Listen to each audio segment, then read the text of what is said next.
Before we get to who the heck I Scream is, I'd like to share with you the amazing summary I found of the issue, which was his first of only 2 appearances as far as I can tell. Professor X is planning a surprise birthday party for Kitty Pryde when Ice Cream enters the mansion and attempts to destroy the team. Using the aid of Obnoxio the Clown, the X-Men defeat Ice Cream and go on celebrating Kitty's birthday. So yeah, the stakes are pretty high.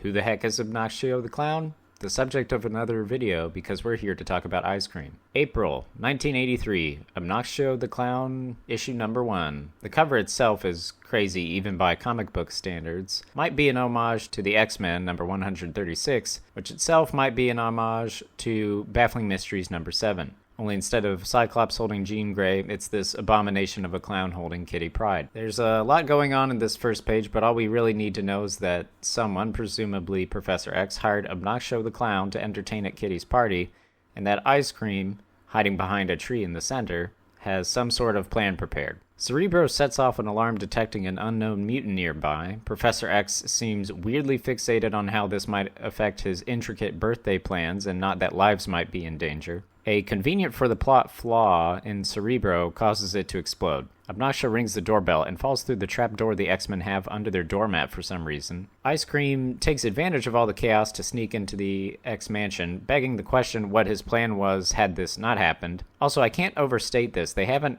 actually explained his powers yet. The reader just sees him turning into pink goop.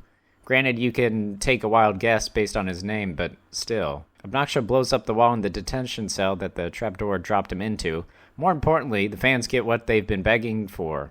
More ice cream. His plan seems oddly similar to Syndrome's in The Incredibles, in that his plan to become an impressive mutant is by killing the X-Men. And yes, 5 pages in, it's finally revealed what Ice Cream's powers are, which you may have already guessed from his name and the pink goop earlier. He can turn into ice cream.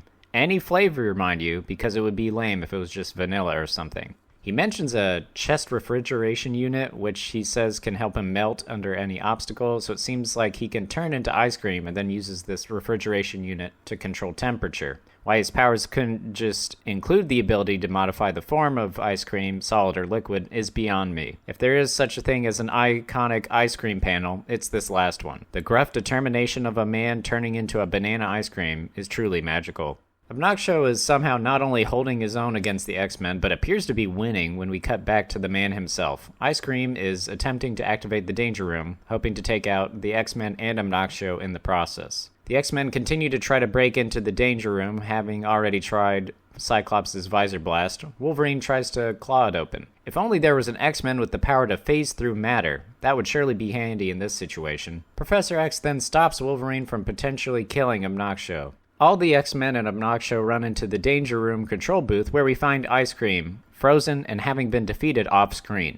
Professor X explains the situation to everyone. Obnoxio then covers the frozen ice cream with whipped cream and a cherry, sprays Kitty Pryde with a seltzer bottle, and then leaves.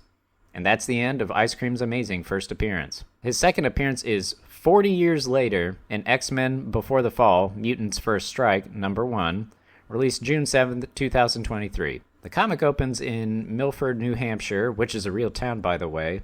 Suddenly, the town gets completely obliterated by some mysterious explosion. The newscasters then speculate as to why mutants would do this, as a mutant is suspected as being the cause of the explosion. Next, we go to Krakoa, where the mutants are living now. Bishop wants to send over a rescue team, Sebastian Shaw is a jerk, and Bishop heads out. Juventus Traveler, who is working at Orcus, an anti-mutant organization, checks in on the Milford situation, which we soon learn they orchestrated. He instructs his underlings to, quote, call in the dogs. The X-Men arrive at the point of the explosion and try to figure out what's going on. They quickly figure out something very deliberate was done, including proof of the use of a custom X gene. Their investigation is briefly interrupted by the dogs Judas Traveler mentioned earlier. The X-Men then discuss how best to handle them. Tempo and Cerebro figure out that a genetically engineered mutant was made and rigged to blow. The Watchdogs continue to fight and argue with the X-Men. Eventually, Jean Grey intervenes and stops everything. I'm sure there's a great reason why she didn't do it from the start, I just don't know what it is. It'd be pretty boring for the reader, I guess. One Darwin Defier tries to threaten the person currently freezing all of them and disintegrating their guns. During this, Jean figures out that the Watchdogs have been brainwashed or otherwise coerced, as they genuinely believe these search and rescue efforts by the X-Men were a mutant attack of some sort. Next, we see all sorts of X-Men helping with the recovery efforts, including Triage, Somnus, Thumbelina, and Wicked. And on it goes, introducing everyone to this absolute legend Crave with the amazing power of omni-consumption. Where all this biohazard material came from, or how this is the most efficient method of disposing of it, is a question best left unasked. I'm going to fast forward through a few more of the X-Men doing all their cool stuff to get us to the reason why we're all here. Without further ado, I give you Ice Cream's triumphant return to Marvel Comics, again, 40 years later. And, yep, that's it. That's all. A glorified cameo. 2 panels, one of which he's just in the background. So for all the Ice Cream fans out there, I'm sorry. I'm sorry they did your boy dirty like this. Well, if you made it to the end, leave a comment with the hashtag Justice for Ice Cream. If we get that trending on social media, maybe we can see another appearance of Ice Cream before 2063. Thanks for watching, and stay tuned for more obscure comic book characters.